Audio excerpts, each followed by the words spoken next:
கர்த்தருக்குள் பிரியமானவர்களே, ஆகஸ்ட் 3 இன்றைய பனித்துளிகளின் தலைப்பானது சாக்குப்போக்கு சொல்கிறவரா.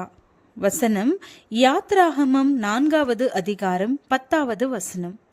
அப்பொழுது மோசே கர்த்தரை நோக்கி, ஆண்டவரே, இதற்கு முன்னாவது தேவரீர் உமது அடியோனோடே பேசினதற்கு பின்னாவது நான் வாக்கு வல்லவன் அல்ல, நான் திக்குவாயும் மந்தனாவும் உள்ளவன் என்றார்.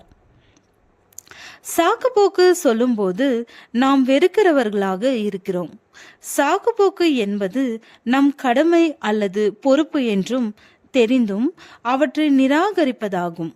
அது என் பொறுப்பல்ல, சம்பந்தப்பட்டவர் செய்யட்டும் என்று தம்மை விட்டு விலகிக் கொள்வது. பொதுவாக சாக்குப்போக்கு சொல்வது சரியாக தோன்றும். ஆனால் ஆராய்ந்து பார்க்கும்போது வாக்குவாதத்தில் குறைபாடுகள் வெளிப்படுவதை பார்க்கலாம். தேவன் இஸ்ரவேல் ஜனங்களை எகிப்திலிருந்து அழைத்து வர மோசேயை தெரிந்து கொண்ட போது அவரும் சாக்குப்போக்கு சொல்வதை நாம் பார்க்க முடியும். தன்னுடைய பொறுப்பு என்பதை அறிந்திருந்தும் பயம் கலந்த மனதில்லா தன்மையை தேவனிடத்தில் கூறுவதை பார்க்க முடியும். நாமும் பல நேரங்களில் தேவனுடைய அழைப்பை மறந்து என் குடும்பம், என் பிள்ளைகள் என்று நம்முடைய தேவைகளை நிறைவேற்றி நான் தேவனிடத்தில் தொடர்பில் இருக்கிறேன் என்பதை காட்ட ஆலயத்திற்கு சென்று வந்தால் போதும் என்று வாழ்ந்து கொண்டிருக்கிறோம்.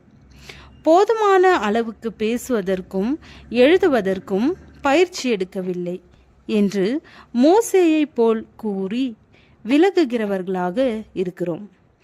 யாத்திராகமம் 3 மற்றும் 4 அதிகாரங்கள் மிகவும் தெளிவாக மோசே தேவனுக்கு முன்பாக கூறிய சாக்கு போக்குகளை வெளிப்படுத்துகிறது. ஆனால் தேவன் அவர் தனிமையாக அதை பண்ண வேண்டும் என்று கூறவில்லை. உதவி செய்ய சகோதரர் ஆரோன் மற்றும் தேவனும் கூட இருப்பதாக கூறுகிறார். புதிய ஏற்பாட்டிலும் இவ்விதமாக சாக்குப்போக்கு சொன்னதை பார்க்கிறோம். ஒருவன் அவரை நோக்கி, ஆண்டவரே, நீர் எங்கே போனாலும் உம்மை பின்பற்றி வருவேன் என்றான். வேறொருவனை அவன் நோக்கி, என்னை பின்பற்றி வா என்றார். அதற்கு அவன், ஆண்டவரே, முன்பு நான் போய் என் தகப்பனை அடக்கம் பண்ண எனக்கு உத்தரவு கொடுக்க வேண்டும் என்றான். அதற்கு இயேசு, மரித்தோர் தங்கள் மரித்தோரை அடக்கம் பண்ணட்டும், நீ போய் தேவனுடைய ராஜ்யத்தை குறித்து பிரசங்கி என்றார்.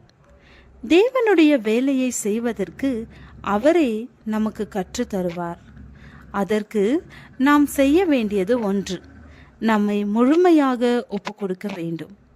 அவருடைய பணியை செய்வது கஷ்டமாக தோன்றினாலும் தனிமையாக நிறைவேற்ற தேவன் விரும்புவதில்லை.